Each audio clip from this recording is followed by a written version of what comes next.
Hello and welcome to another episode of the Anime Lounge Short Flights. I'm your host Lance here to talk about Ragna Crimson episode 14. If you've been following me up to this point, you guys know that I also read the manga along with every episode. And this episode covers chapters 29 through 32. So again, 4 freaking chapters. A lot of information. It took a long time to read all this. These chapters are long too, nothing short, which is no surprise to why this episode follows so perfectly again, once again, like always, to the manga. Not a single thing was missed, not a single thing was looked over. Action scenes were obviously elaborated because you just can't do that in manga. So whatever, it's perfect, frame by frame. Everything is in there. Uh, Maybe there's one difference. I'll say that when I get there, but other than that, amazing. So this episode was amazing. There was so much action, so much going on, and almost don't even know where to begin. We got everybody going full out on what they're attacking. The Silverwood Princess, she's on some huge attack raid, and then she gets surprise attacked from behind, and she's knocked out. So I don't know if she's going to be useful anymore. We got Ragna and Shin blowing through the forest, cutting down 30% of all the dragons in there already, and just going straight for it looks like Alto Zoro, kind of. They're really chasing Terra Tectra, but Alto is the one who is like in their crosshairs essentially. So it's making me wonder if they're just gonna end up having like a 2-on-2 fight, or as soon as Ragna ends up meeting up with one of the dragons, it's just a big out brawl is just going to happen. So that's what I'm kind of starting to think. Got a lot of build up going on. You got Alto just sitting in the middle, just got his 6+ eyes just sitting there. He's looking pretty interesting, but he seems to feel like he has the upper hand because he's calling out Silverware's plans with the teleportation magic being needed. So he's sending all his brainwash guys to go interfere with that. So at this point, they would need double the magic in order to teleport people. I also find it interesting because so many of our guys are dying, so that's going to require less magic anyway. So I wonder if they're going to make that kind of reference in the future where, oh, we lost X amount of guys, so I guess we have enough to teleport everybody, so let's just go now.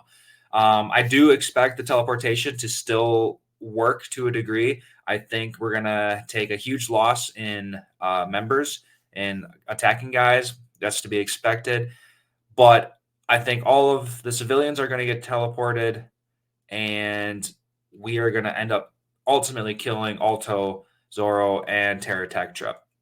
That's just a couple episodes in the future that I'm going to just guess at. So I don't know.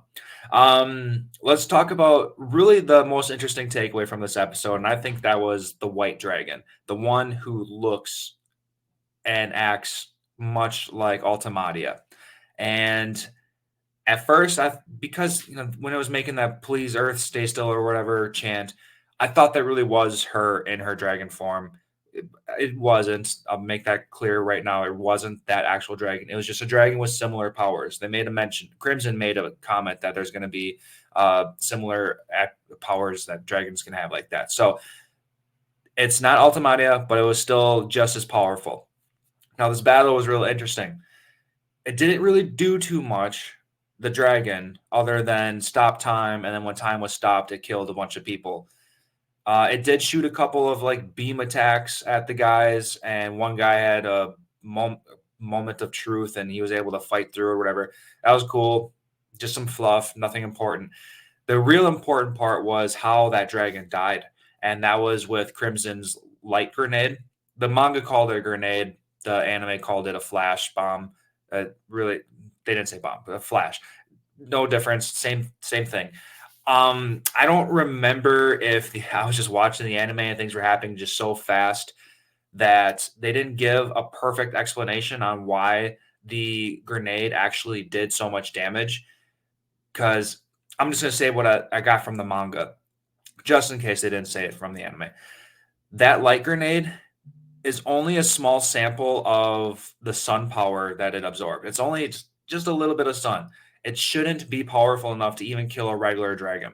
But when that dragon stopped time, that dragon also stopped the sunshine in its traps or whatever. So while it would have only shown for like a couple seconds and did minimal damage, in its time stop, it was almost infinitely powering up that sun. That's all I could really say. So because of the time stop, it basically killed itself and intensified that sun. So that's how it died. That's fun enough. So in case anybody was a little interested in a little bit of more about that grenade.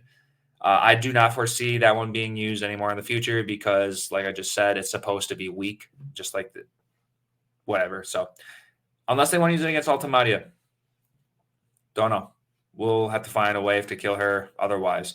And the last thing I really want to talk about in this episode is that sleepy portal protector guy, Fu, the one with his arm transforming. That was super badass. Love seeing bodily transformations like this. And we can assume that this might be some form of a dragon arm because they were beating him with like silver swords to like calm him down afterwards, even though he still had control, blah, blah, blah. So I'm really interested in this because is this crew experimenting with dragons? Because those two twins, they have dragon eyes. So that was very interesting when I first brought that up a couple episodes ago. And now we're seeing this dude, Fu, with a dragon arm, supposedly. That's what I'm going to guess at. And it can take over himself. I'm wondering if that dragon arm can grow and consume him completely, like turning him into a full dragon. I don't know. Got questions. What do you guys think? Fu's very interesting. I'm very excited to see more about him.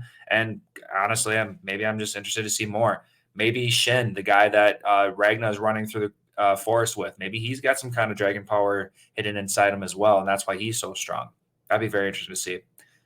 Yeah, so I'm ready to see some Terra Tectra or Zoro Alto fight.